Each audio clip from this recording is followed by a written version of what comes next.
Alright, you bastards, this is Some-Belgian-prepper, and today we're going to talk about sitting positions when you don't have any objects, chairs or other gear to sit. And this could be very important for survival scenarios where you, for several reasons, where you want to stay off the ground as much as possible because it's wet, muddy, it can get your clothes dirty, for a cold bridge that the least body heat will be drawn from you into the cold ground, and also just for doing tasks with less risk for losing energy, and also for supporting your back and other muscles in your body so you don't get cramps for when you need to stand up again. And but before we're going to start talking about that, if you're interested in survival courses in Belgium, there will be a link in the description to my website survivaltrainingbelgië.be for my survival courses, and also for my book called Bloody Crosses. So if you're interested, take a look, I would say. So survival sitting positions. This is, like I said, not something that most people think about, but it can be a lifesaver during long hikes, a bug out scenario, or even during a bug-in where you have to do several tasks where you cannot do it on a table and a chair. Perhaps you have to do it outside. And like I said, most important, support your back, support your muscles so you don't get some body ailments or lose body heat or get dirty. You know what I mean. Alright, so like you saw, the first one I would say is the so-called Slavic squat. So that is just a regular Slavic squat. You see this in these videos about, I think they're called klopniks, like those Russian young ones that sit outside and drink. The reason why they sit like this is because in Russia it's very cold and snows a lot. So even the benches in the park where usually these kind of klopniks hang out is snowed under or wet or cold. So that's the reason why they always sit like this, so their body, that they don't sit on snow, get their clothes and their wet, or again get their body heat transferred out of them on the cold bench. So a Slavic squat can be handy in that. But like you see, the elbows are resting on my knees. So if I'm going to use a Slavic squat to do a task, or sitting, or for taking a break with my bug out bag on, I don't know if you can see this because the camera is acting weird.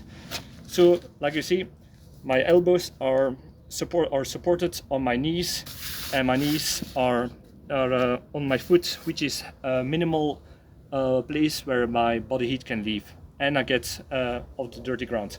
So if I'm going to do a task, this is handy for just resting a little bit, or to read a map, or to do some tasks that you do it in the air. So like this. So it's not, because if you're going to do the squat like this or this, then you can see you're hunched over and your muscles from your back are being pulled, your shoulders, and because you're going more in the front, even here on my legs I feel pressure. So if you're going to do a Slavic squat, you have to support your whole body with your elbows on your knees. Another one I would say is Japanese sitting styles like Seiza. For example, there are several things you need to take into account in. For example, I'm wearing boots right now, so this is supported, but as you can see, I cannot fully stretch my feet. So in this case, first I'm gonna show you perhaps how you do it when your feet can be fully stretched. So when it's fully stretched, I'm going to the maximum here, my body is supported by sitting on my heels. I don't know if you can see it because of the camera, but as you can see, I don't feel any muscles right now that are doing some movement. So my knees are resting on the ground, my shins and my ankles support my body weight. So if I'm resting or observing something, I have now a straight back from this position So perhaps if you're going to hunch over, you need to support in the front, but this is more a position for observing or doing something like reading a map. What you also can do is, like I said, if you have boots that cannot fully stretch out, you can just sit in sessa like this.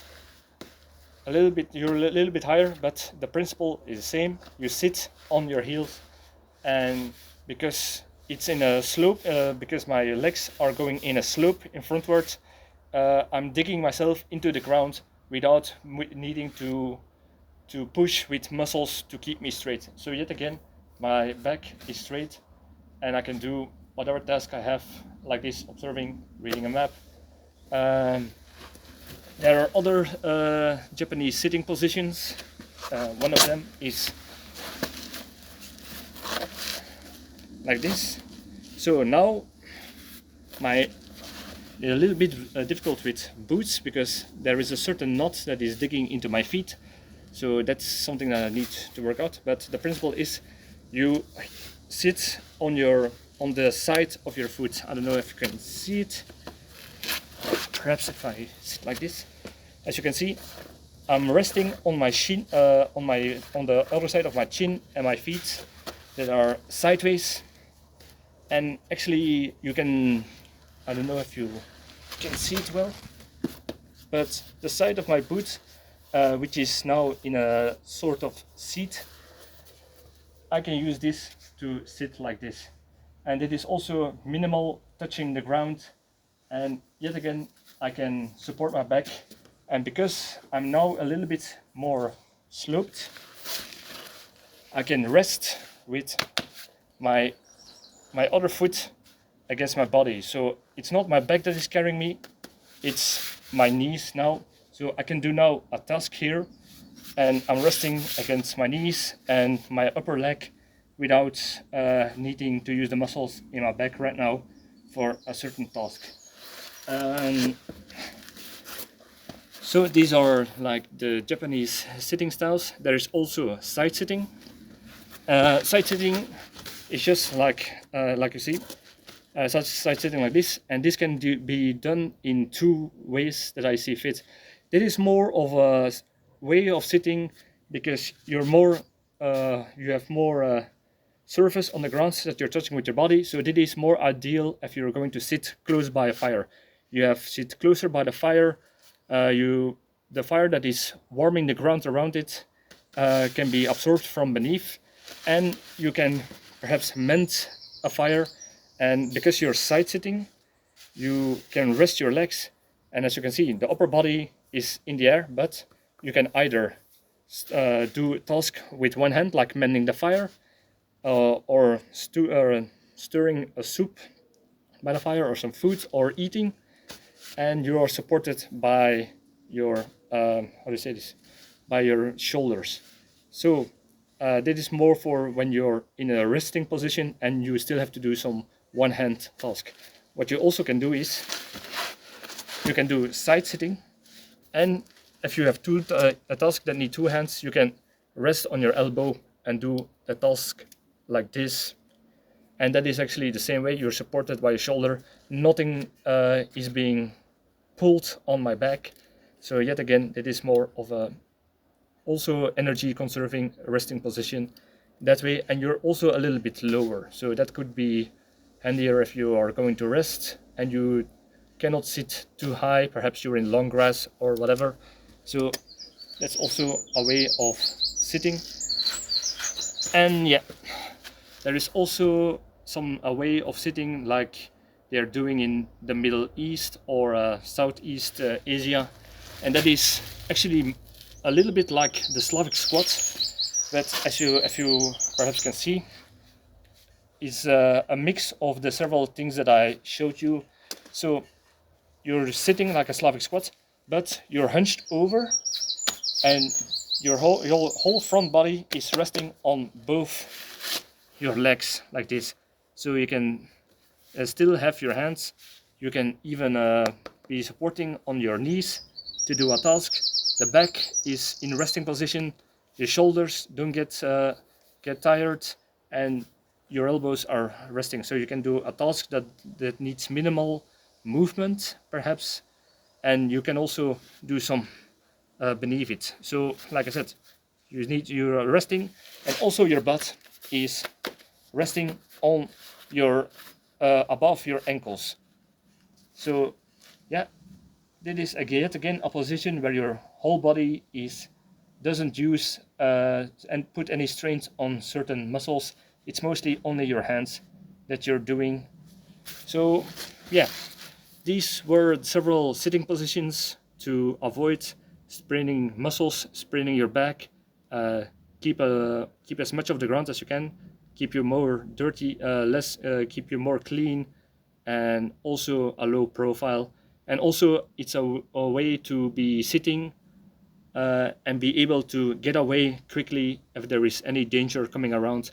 Because I'm going to make a video about objects that you can use to sit, and sometimes it can take too long if you have a blanket out, a sitting pad, or a small folding chair, whatever you have. You need to pack it up, and that can take too much. If you're just in a certain sitting position and you hear something, you can just get up and take your bag and you're out. So yeah, I know this is not the most exciting video perhaps, but it's something that a lot of people don't think about. I've seen so many people during hikes or long walks that are going to sit, and a problem is if they're going to do just a sitting on their butt. Yeah, perhaps I should have done this in the beginning. What I see so many people do is if they're sitting just on their butt, they are always a little bit hunched over, and if you sit too long in that way, I don't know if you can see it, but yeah, I can feel now pulling on not only pulling on the muscles on my back and in my neck because I'm hunched over. I also don't have the waist of sitting, the space to do task. Either I have to get even more open, do my task like this, yeah, that is not really comfortable. Now I feel pressure on my buttocks and also on my cocktail. Yeah, I think it's called cocktail, the little bone that was used to be a tail. Yeah, that's not really a handy position. And also I have the feeling that I want to change positions because one of the buttocks is getting sore if you're sitting like this for half an hour. So yeah, that could be a little bit annoying. You're farther away from a fire, so either you have to sit sideways or you have to sit open, which can be dangerous if you have a fire like that. So yeah, it is also not handy for people who have back problems or knees problem. And for all the people who say I cannot sit in a Saisa Japanese position because it hurt my knees. I can assure you, I've been doing Iaido, which is a Japanese sword fighting technique, and yeah, in the beginning I also had problems with my knees, and that is because we in the West are always sitting on chairs, and when we are sitting, we're sitting on our butts, and that is not in the right position. And like I said, if you sit in Saisa, your whole body is being supported on your ankles. You have a straight back when you're doing a task or sitting somewhere, and it does not hurt the knees after you've been doing this for a while. In the first week or two, yeah, your knees will be hurt because your muscles need to adapt to the new sitting positions, and so also your whole body actually. So yeah, that is something that I want to say to the people who are going to say this, that they can sit like this. And it's actually like I said, all the sitting positions can be used by anyone, even if they have certain leg or knee problems. Depend on what's most suited to you and what you're using it most, I would say. So yeah, I know this has been longer than I intended, but if you found this video interesting, like, subscribe, and if you know another sitting position that could be handy for this video, please let me know in the comments. I'm always eager to learn, and see you in the next video. Cheers!